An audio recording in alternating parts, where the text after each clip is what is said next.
So David Dobrik come back like a week after the Frenemies podcast ended. That nigga David is a genius.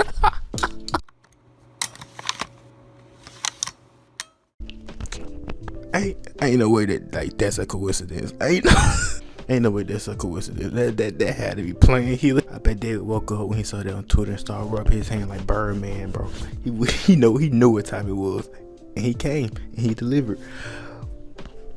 But let's not forget like why he was like absent. But at first he was absent because he the corona, so he took a break for a while.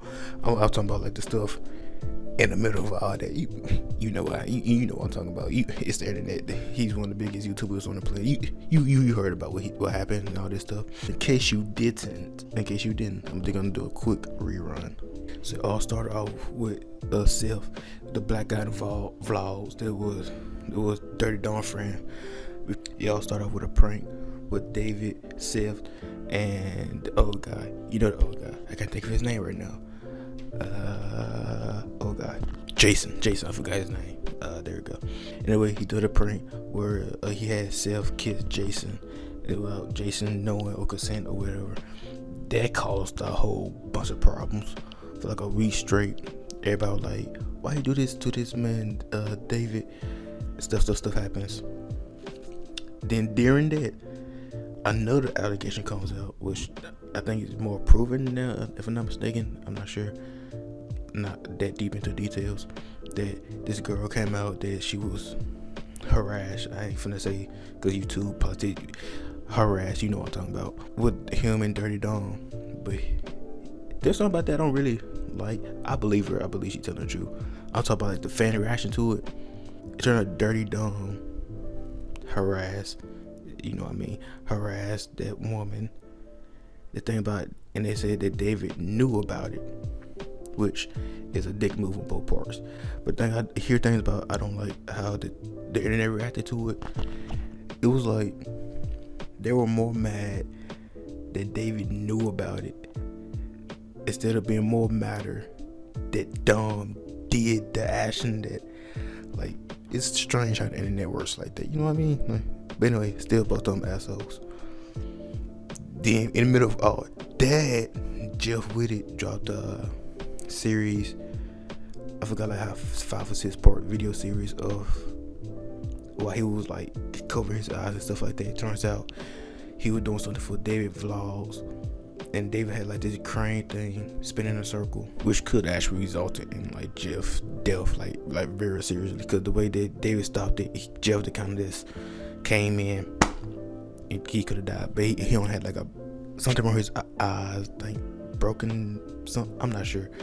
Anyways, David is kind of like avoided Jeff the entire time.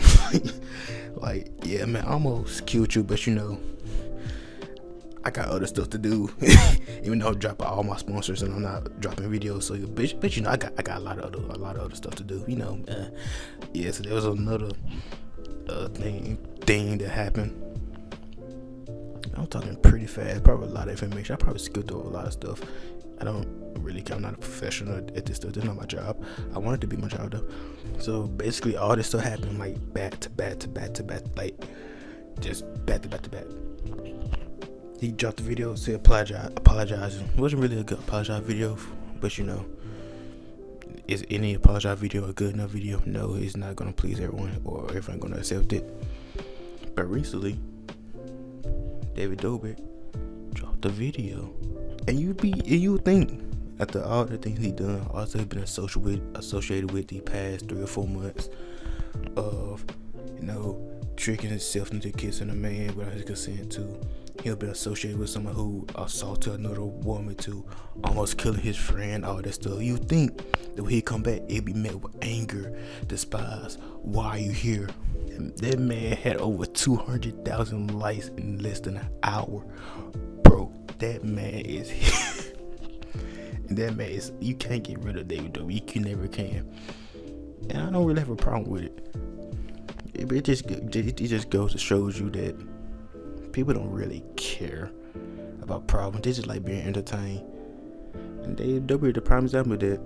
And plus, you look at his content. You can't his content like part of one of the most entertaining stuff on the planet. It's literally him giving out money, helping people, or him having the time of his lives with his friends. Like you can't hate that. You can't not be entertained by that.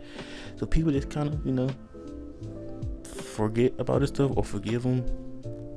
Personally, for me, I don't know. I don't really think too much of it. I might still catch my video in there and then, just because it's gonna pop up on my recommendation feed, and I'm gonna be curious enough to check on it. I'm never like a diehard fan of his anyway, but they just go to show you that you can come back from anything. It doesn't matter what the association is, or what you did or what you didn't do. It doesn't matter. Like one of the rules is just, if you just pretend something don't happen, it didn't happen, and people will forget and forgive, or just not even remember.